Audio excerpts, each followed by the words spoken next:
Swayam Prabha. Digital India. Educated India.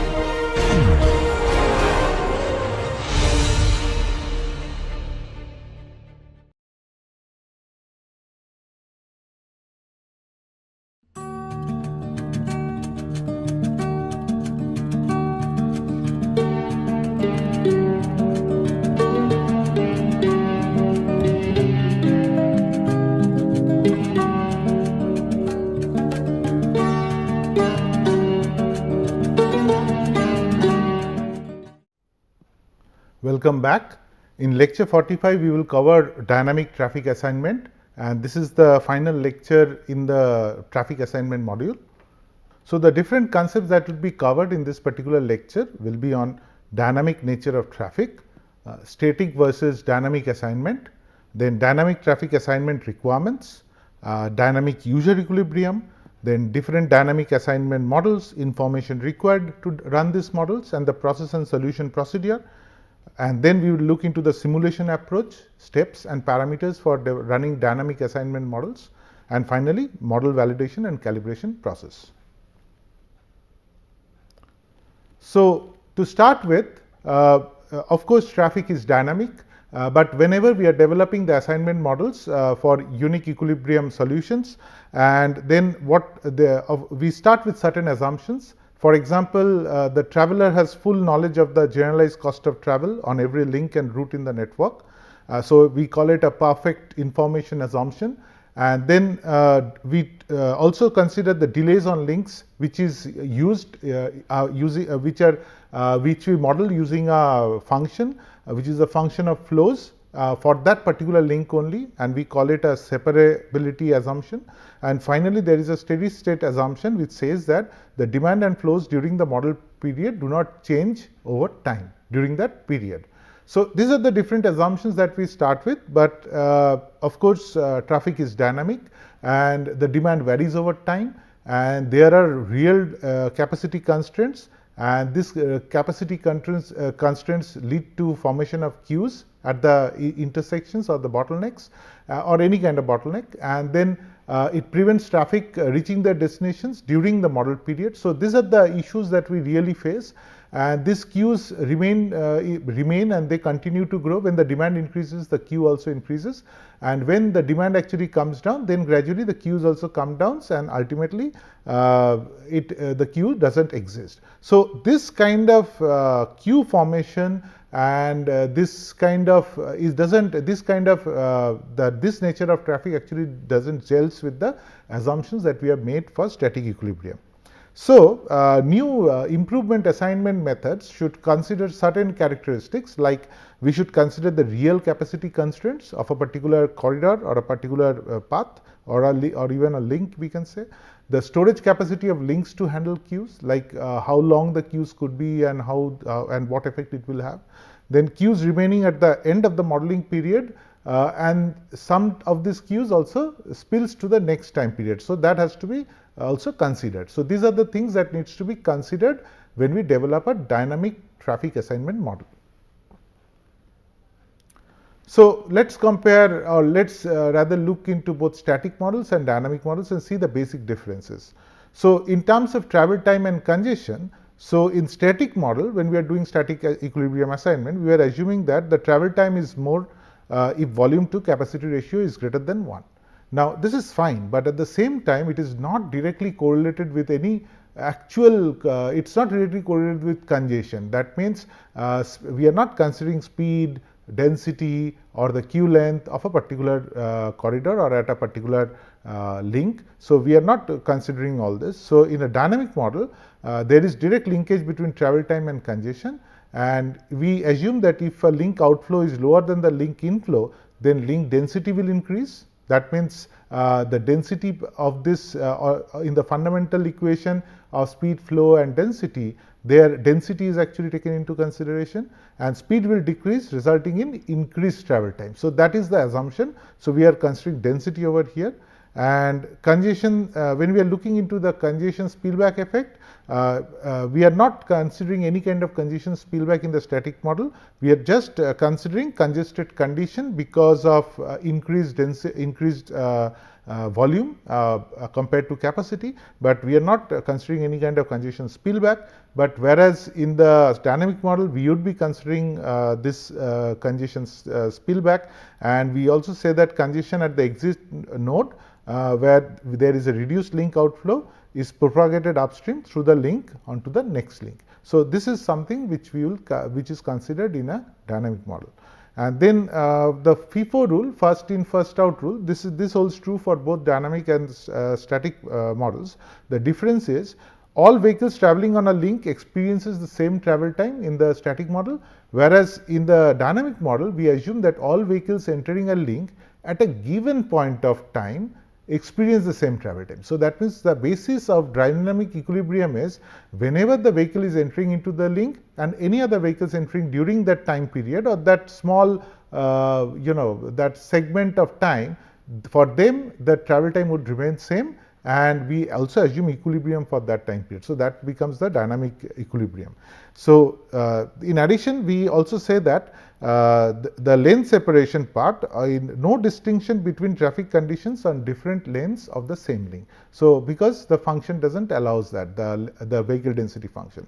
So in the other case, in the dynamic model, it distinguishes between different lanes on a roadway. So if we have a high occupancy vehicle lane, means maybe a bus lane also, we can model it differently from a vehicle lane. So Haydaker and Addison had identified certain requirements for developing a dynamic traffic assignment model. There are some key points. The first being positivity, that means non-negative flows on the links, paths, strip matrices and cost are not there. So that is the first thing. Then flow conservation requirement is satisfied by the model, like most models. Then FIFO behavior is maintained as we just discussed, and it is also used for estimating delays as well. And then minimum travel time, flows do not propagate instantaneously, and then there is some travel time to it, and then finite clearing time, no queues at the end of the modeling period, there is no indefinite delays, so that is another assumption. Capacity wise, there is strict capacity constraint and actual flows cannot exceed it even for a short period of time. So that is another assumption, that is we cannot exceed capacity to at any point of time. And finally, causality, that is delays result from what other vehicles have done and not what they will do in the future. So that basically means in static equilibrium we are estimating that what kind of delays will or change in the vehicle density function will happen when capacity will increase, and accordingly equilibrium was attained. But in dynamic equilibrium we only considered the previous flows and as per what effect it has got on the delay. So what kind of congestion it is creating, and that will affect my decisions in the subsequent stages. So that is what is being tried to explain over here. So in dynamic equilibrium, we can actually modify Wardrop's equilibrium expression a little bit. So if travelers choose route as well as time of departure, then what we can say is under equilibrium conditions in networks where congestion varies over time and travelers can choose their time of travel, traffic arranges itself so that the total cost associated with travel on those routes that are used by travelers at that time when they are used are equal and no greater than those of any route at a time when it is not used. So it is more or less the same equilibrium concept, but only thing is we are introducing the aspect of time. That is, for that particular point of time, whenever a particular traveler chooses a route, then for that time, that based on the condition in that particular link or that particular path, the traffic will arrange itself and that will lead to equilibrium conditions. So that is what is being said in dynamic usual equilibrium. So dynamic assignment models are of two kinds. One is called a preventive dynamic assignment or dynamic en route assignment, and reactive dynamic assignment or dynamic equilibrium assignment. So you can understand, preventing dynamic assignment or dynamic en route assignment means there is something which is the equilibrium is obtained during the process. whereas reactive dynamic assignment or dynamic equilibrium assignment actually is assessed when we assume that at the end there is equilibrium, and then we actually assess it. So we can say during each time period, the corresponding fraction of the demand is assigned to the currently available paths for each origin destination pair according to the probabilities estimated by the route choice model. So this is the first thing. So, and then drivers can be allowed to dynamically change route instantaneously if a better path from their current position to the destination becomes available. So, whenever initially a particular driver or an individual is assigned to a particular route based on the probabilities of route choice using that kind of data that is available, but if during that particular process, if a new path becomes available which is much better than the previous path, then drivers can dynamically change their route as well. So that is what is preventive dynamic assignment. Whereas in reactive dynamic assignment or dynamic equilibrium assignment, path flows are determined by an approximate solution to the mathematical model for dynamic equilibrium conditions. I have not included the mathematical model, but basically it is similar to the Wardrop's model, but it assumes that the speed will be almost the same, and in the other routes the speed would be higher, considering that okay for that particular period of time. So the same way we have assumed solved the static equilibrium problem, we could have also solved the dynamic equilibrium problem, but it would have been for smaller time segments and so on. So that is what these two approaches are, but usually the first approach is the one that is being used because it follows the simulation approach and it also is able to adjust the routes dynamically during the process. So that is what is mostly in most of the models currently take this particular approach. And to run a dynamic assignment model, we require certain kind of information. That means there has to be some information which is conveyed to the driver, otherwise he is not going to be able to change his path, because he will only change his path if he gets the information that there is a better path. So that means for different kinds of information, for example, as per the typology of information, that is it descriptive or prescriptive, we can say that if he gets information like congestion ahead or travel time to airport is 5 minutes, that's the descriptive information. Whereas a prescriptive information is a message VMS sign suppose flashes a message turn left or turn right because there is congestion ahead or something like that. So that's a prescriptive type of information. Then in the amount of information that is available and when. So some amount of information is available pre-trip, that could be via internet or television. Sometimes there are announcements that there is congestion along a particular corridor and so on. So this is pre-trip information, whereas there is en route information, that is while the person is doing a trip. So this could happen in different ways as well. That means he can be conveyed the message by a variable message sign, or it could be through an in-vehicle navigation system, like the navigation system continuously updates the route as per certain links become more less costlier, or it becomes more attractive. So that means this in-vehicle, so that means he is getting the information during when he has already determined the route. So in between route he is getting information. So that is en route information.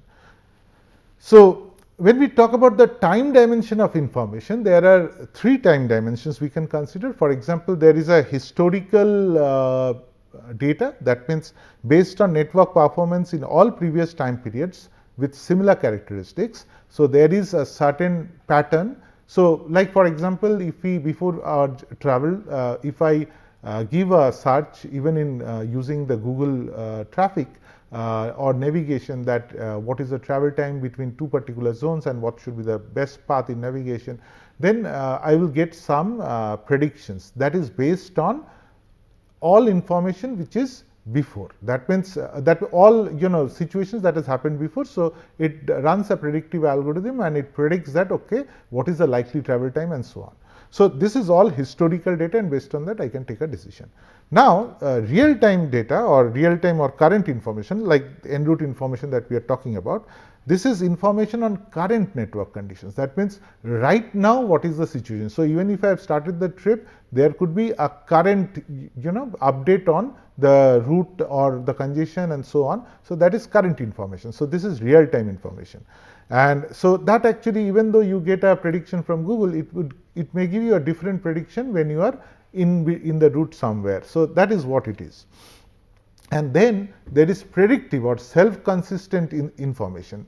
So what it means is information derived from prediction of future conditions. That means here you are predicting that, okay, this is likely to happen, because not everything could be known. So you can make some guesses. If this is the situation, these are the kind of suddenly there is a, suppose there is a roadblock, so you know what is likely to be the condition. So you know that if I don't divert now, I will miss my plane. So you take a decision to divert even though it's a longer route. So this kind of decisions are actually also sort of gives you some sort of information. So these are the different information that is required to understand the different states of the entire system and of the traffic system or the network system, and based on that this dynamic assignment models can actually work. So let's see this overall process. For example, over in this particular image you can see we have previous day and this is next day. So that means data which we get from this day becomes the initial information for the next day over here, t+1. So the data which was there earlier, that is t-1 this day, this becomes the initial information. So we, based on demand models that we can estimate for that particular, which will give us the OD matrix or the interzonal trip volume, we can decide on the different cost of different paths networks. This is the first. And then we, based on that, we can determine the expected path performances during that time period. So this is based on information which is coming from day t-1. And then we also get some other informations on the OD flows, and we updated path performances, and then before departure we can run this pre-departure model and we can decide on what actually would be the route assignment. So once that is done, then what happens? Then we determine the pre-trip path flows.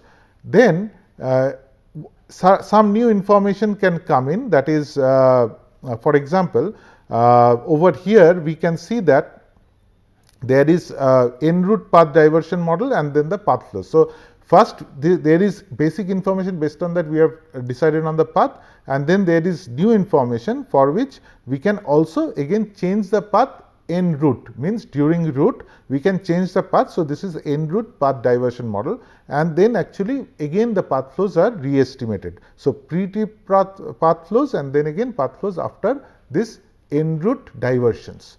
Now how this is happening? That means this actually whenever there is a network flow, so this actually leads to the network flow propagation, and that means path flows are now loaded into the links. Then the link flow is updated, the link performance model runs. We can run a fundamental using the fundamental equation or using any kind of link cost function.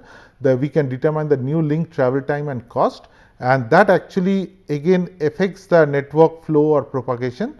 And then this actually leads to the path performance model over here, and this is the data for actual path performance which goes over here, and again it is going back to over here. So even this kind of information, once it is there, so this becomes information for the next day as well, and some amount of this link travel and cost, this actually becomes en route information. This en route information or could be used by pre-trip information model to get the pre-trip info which actually modifies my initial trip, and also en route information is actually going to change this part.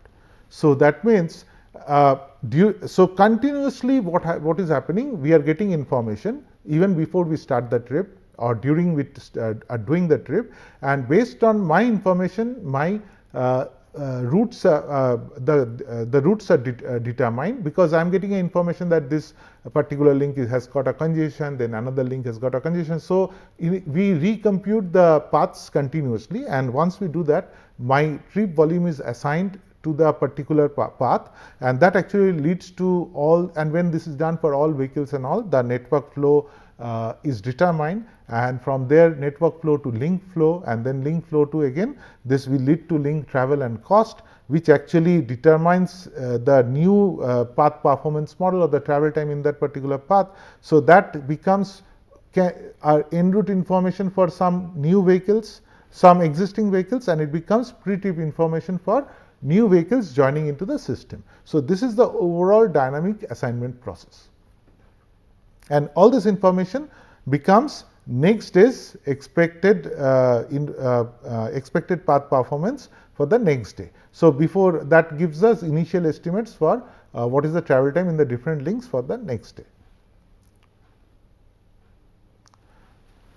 So how do we solve a dynamic assignment problem? So usually it is done in 3 steps, and we, of course, within that there has to be a stopping criteria. We do it in an iterative manner, and the stopping criteria is, of course, we check for convergence, or there is a convergence criteria, and this convergence actually leads to this dynamic equilibrium.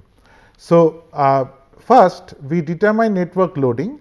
Given a set of route choices, that is routes and route flows, preliminary route travel times are estimated. So this is the first step, as we just discussed.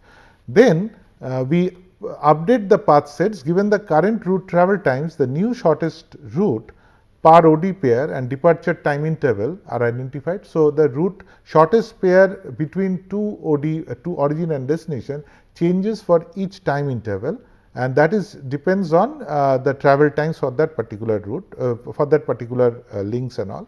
And then finally we have path assignment adjustment. Given the updated route set, vehicles or flows are assigned to routes such as dynamic equilibrium is attained. So this is the basic steps in a dynamic traffic assignment process. So basically we are doing the previous same, we are following the same procedure like route choice, link assignment, like we have already learned, but we are doing it for shorter time periods. We are iteratively doing this, and we are also checking that at one point of time within each period there is convergence of travel time between all the different smaller segments. Like for example, this is a simulation interval and this is a assignment interval. So for every assignment interval there is a update on the total routes and travel time and all for each assignment period. And simulation interval is delta t, where what happens is a small portion of the a small portion of the entire flow during that time is assigned to that particular route segment. So we do it for multiple groups, and based on the path information, automatically the cost information of different paths, different groups gets assigned in different proportions to different paths, and also that is based on the route choice probability for that particular group of vehicles during that particular time. So this is simulation time interval is smaller because it is for how many vehicles or a particular flow at a particular time that has to be assigned, and assignment intervals are longer. That means after those certain times there is an update of the total network times and the paths and so on.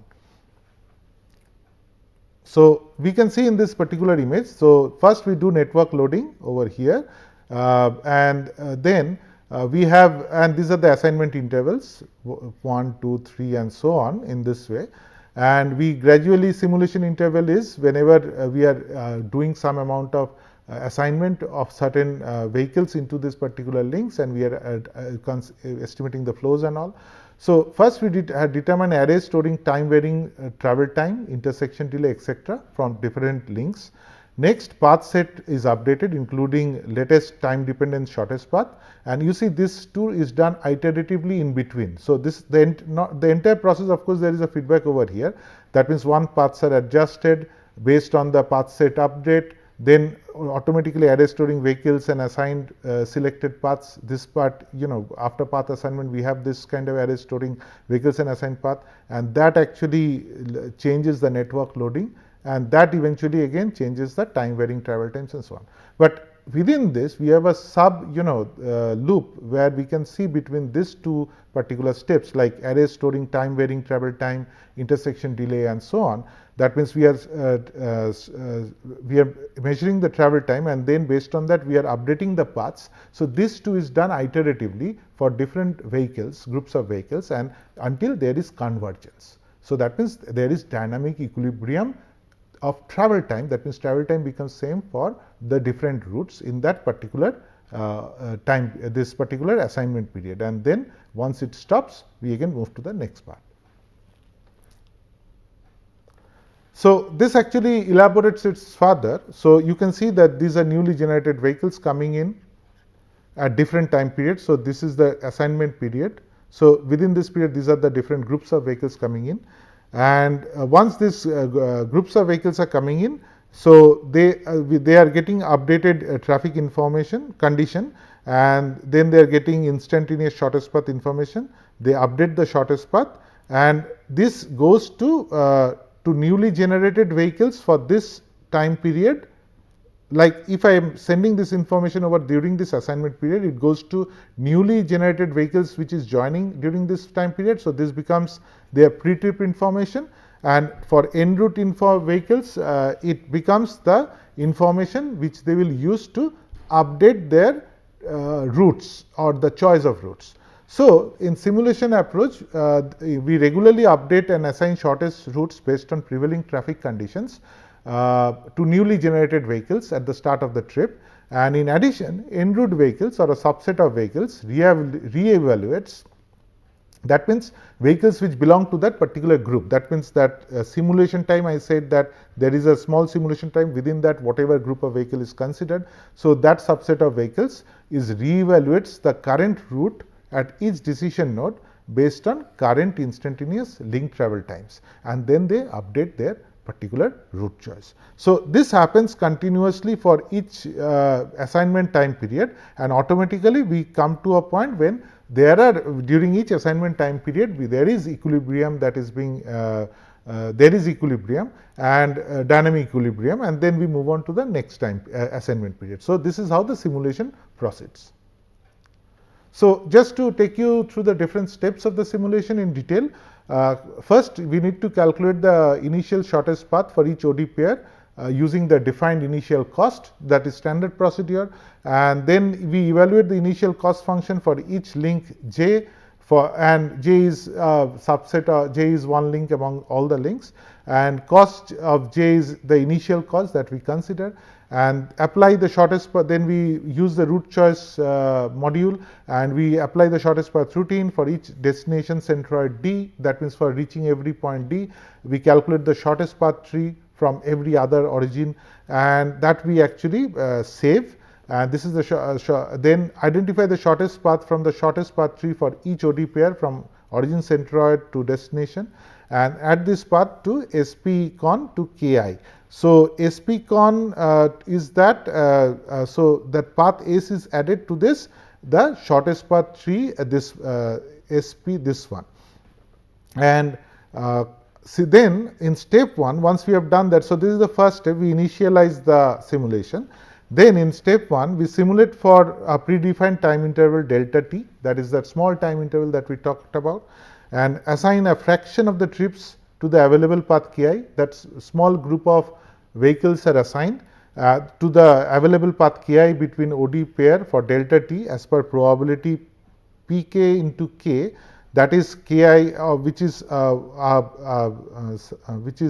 subset of Ki estimated from route choice model. That means there are suppose 3 routes in the shortest path, and 3 shortest path actually, and then these are K shortest path. That means we for each OD pair we measure this 3 shortest path, the first 3 shortest path, and then we have a probability for assigning vehicles to each of the shortest path, and based on this particular during delta t time period whatever vehicle fraction is there, we will assign it to using this probability to each of this shortest path, and then after the assignment is over we determine the new average link travel time, and this is used and that is obtained during the simulation process.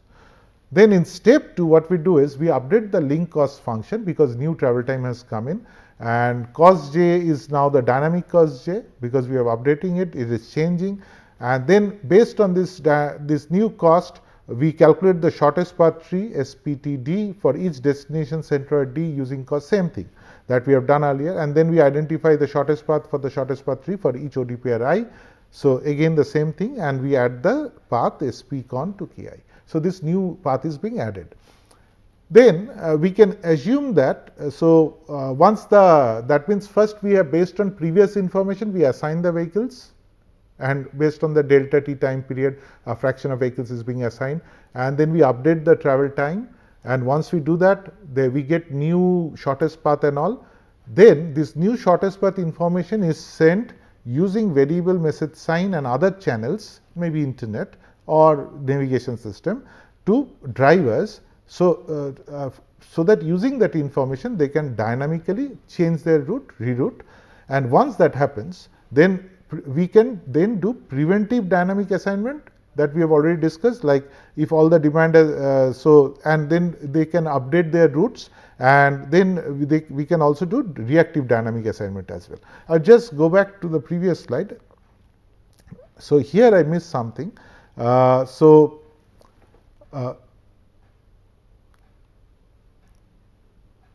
there is a point called decision node.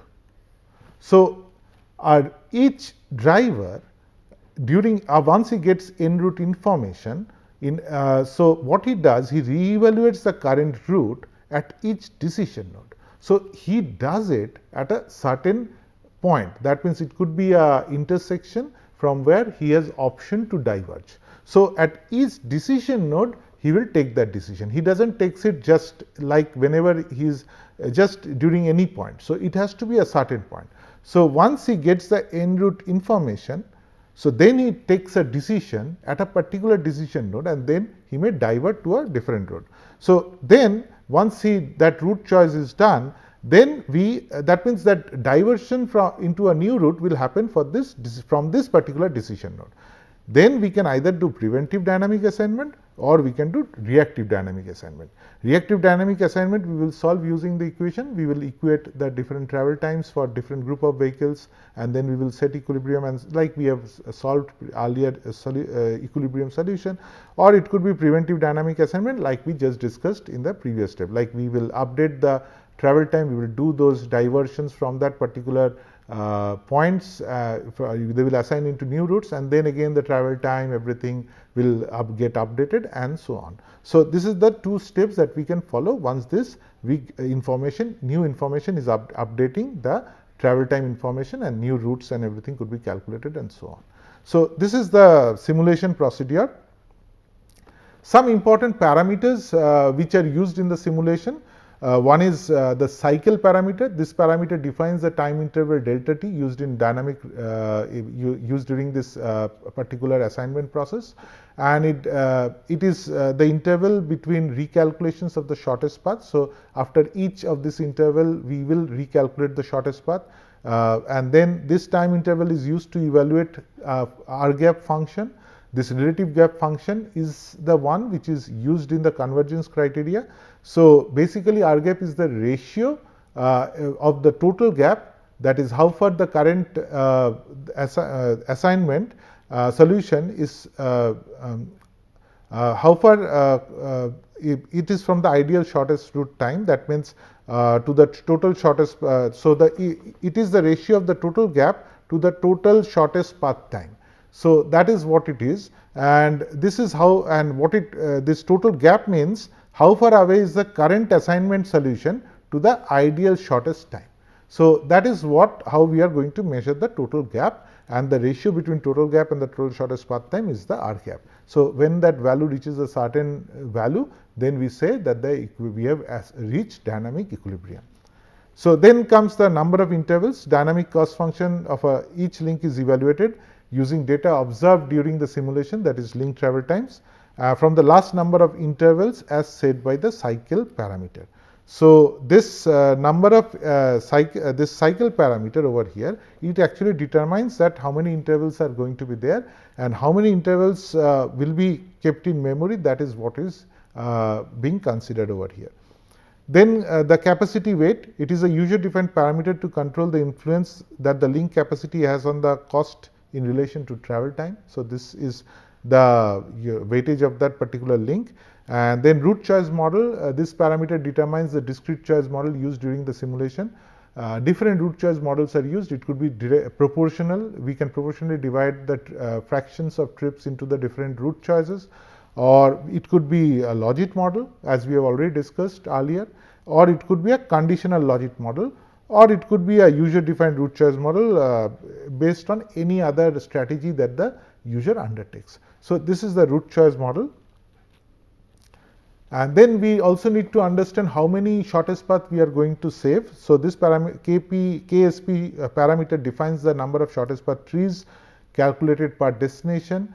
This is also determines the amount of that means how the vehicle fractions should be divided amongst the route.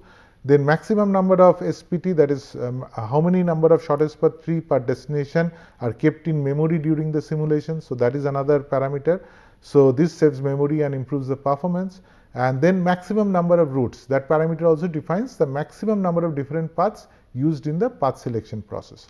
So these are the different. So for each link, for each destination pair, we have a shortest path, and then we have got different paths that is actually stored.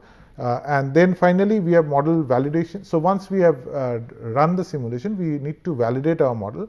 So we calibrate the model, and what we do is we take the model inputs and the parameters resulting in the output, and we check how closely they match with the field observation for that particular time period of that particular day. Now, what kind of parameters are checked? Like for example, using this vehicle detectors like induction loops and so on, we can check how many vehicles are there in a particular link or in a particular link in a particular lane. What is their average speed and in that lane? Then average link or segment density, that also could be measured at that detector location, or queue lengths and intersection turning movement counts. These also could be evaluated. So these are the things that are checked in the real world, and then from the model also we check those parameters, and if those two more or less matches, then we say the model is valid and it is also calibrated in this particular order. So these are some of the references you can study. And to conclude, DTA allows dynamic network equilibrium modeling, which is not possible in static traffic assignment. DTA models can be used for real-time operational control of traffic systems and for operational planning, such as evaluating the effect of two-way to one-way configuration in CVDs, like highway expansions, bypass construction, and also for evaluating travel demand management strategies such as peak spreading or congestion pricing. So this kind of assignment actually helps in to evaluate these strategies like peak spreading or congestion pricing and so on, because that will help us to determine what kind of what kind of travel times will result because of this congestion pricing and all, and that actually helps us to understand travel demand eventually. And then DTA models are mainly used to estimate dynamic traffic flow patterns like system level travel time, miles traveled, and stop times. And additionally, time dependent link travel time, speed, densities, queues, and stop times could be also estimated using this kind of model. And we calibrate DTA model, and it's the most critical step. And simulation based DTA models do not strictly conform to properties such as uniqueness or equilibrium in most cases. That means we are not able to achieve equilibrium perfectly. So to some extent we do achieve that. So that is how this we can this dynamic traffic assignment is actually helps us in getting real time information of different links, or we can model the real time information what will happen. And that is how it is replacing the normal static equilibrium process gradually, because these are very intensive models and data intensive and all, but we have enough computational power to actually solve this kind of models now. Thank you.